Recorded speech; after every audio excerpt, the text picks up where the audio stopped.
Good morning, students. Today we are going to read Salah, the prayer, in the topic of pillars of Islam in the subject of Islamiyat. And in this topic, we have made some question for you people so that it is clear for you what kind of the question from this topic may come in the Cambridge exams. And the question for today is: give a detailed account of how Muslims prepare for prayer, or what are the conditions of the prayer that must be fulfilled. So it means before starting prayer, there are some conditions to fulfill. So we are going to read them. So concentrate yourself. If this question comes in the paper to get A grade, describe details of the ways the Muslims prepare for this important observance, starting from purity to making intention. So to get purity is first condition, and after that making intention is the second condition. And in taking purity, some more things are also involved. So we are going to start now. Regular prayer Salat is the second pillar of the Islam and the best form of the demonstration of the faith in Tawheed. The Quran links establishment of prayer with the remembrance of God in a simple way. And the saying is, and establish prayer in order to remember me. So look at the saying. It means prayer is necessary to remember me. This means the main purpose of the Salat is to maintain contact with the Creator Lord.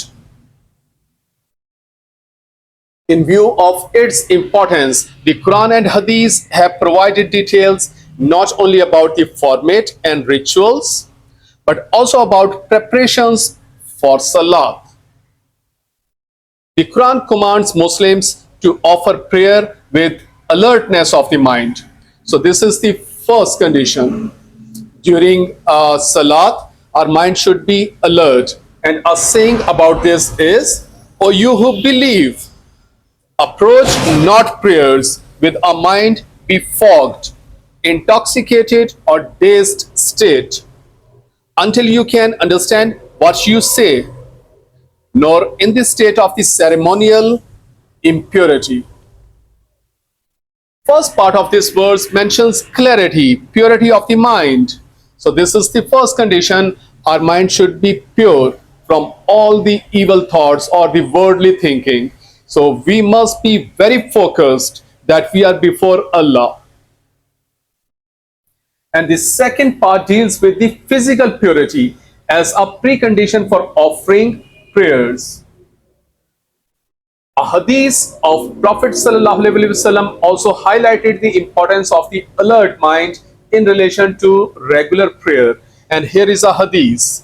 When a person is drowsy in his prayers, let him go to sleep until he knows what he recites. As for the purity, it is essential that the place of the offering prayer as well as the body, clothes of the person should be pure and clean, because the Holy Prophet ﷺ instructed, purity is half of the faith. So after the purity of the mind and alertness of the mind, the second thing that is required is cleanness of the place, purity of the place, purity of the body and of the clothes. Purity of the body is attained by performing ablution. So this is the method. How can we get our body pure? Or taking a bath in case of the ceremonial impurity. So bath is necessary if in the case of the ceremonial impurity. But if there is no ceremonial impurity, only wuzu or ablution is enough. The Quran describes the main components of the ablution as. So here are the components of the ablution. O you who believe, when you prepare for prayer, wash your faces. So this is first component. And your hands to the elbows, second component. Rub your heads with water, third component. and your feet to the ankles, 4 components. So these are the components of the wuzu. Hadith literature provides detailed method of ablution and prescribed method of taking bath. There are conditions for observing satar. So now we are going to discuss, now we are going to read the conditions of covering our satar, covering our body. For performing prayers, men must cover their body from navel to knees as the minimum. Preferably, they should be in routine clothing covering most of the body. So at least from navels to knees should be covered, but preferably the routine clothing covering most of the body. For women, on the other hand, are required to cover their whole body except for hands, feet, and face. They are also required to cover their head with scarf. Men may also put on a cap. So these are the conditions for covering the body before offering prayer. There are prescribed timings. So now we are going to read the prescribed timings when prayer should be offered. So look now. There are prescribed timing for the 5 daily prayers, and the Quranic injunctions is clear about this precondition. And here is the Quranic saying, prayers have indeed been enjoined on the believers at fixed times. Traditions of the Prophet ﷺ provides all details about the exact starting and ending time of each prayer. So from the life of the Holy Prophet ﷺ and from the books, we may read the prescribed timing for offering the prayer. There are also instructions about the times when no prayer is offered. For example, when the sun is rising and setting in. So these are the 2 times when no prayer should be offered. After fulfilling these requirements, the intending person should face the Qibla. So now the conditions are completed. And the next thing is the intention and the direction. So look now.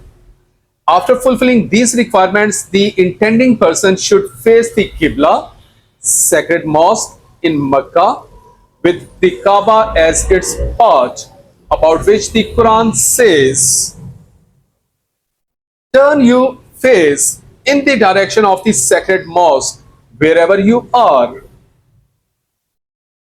Now, while facing Qibla and standing in upright posture, the intention, niyyah, for the respective prayer is made. And then the takbir-e-tahrima, glorification of God, is proclaimed to start the prayer. That is, Allahu Akbar. The objective of making intention is to isolate oneself from all other activities, to focus solely on the prayer, because the Prophet ﷺ declared actions are judged by the intentions. So these were the conditions for offering the prayer, starting from the purity of the mind to the purity of the body, clothes, place. Then the ways of taking purity, it may be a wuzu and bath in case of ceremonial impurity, and then facing the sacred mosque, Kaaba, and then niyyah, takbir-e-tahrima. So these are the conditions for offering prayers. So this is one of the important lecture in the topic of pillars of Islam in Salat. So read this lecture again, learn it, understand it, make your notes. Thank you so much.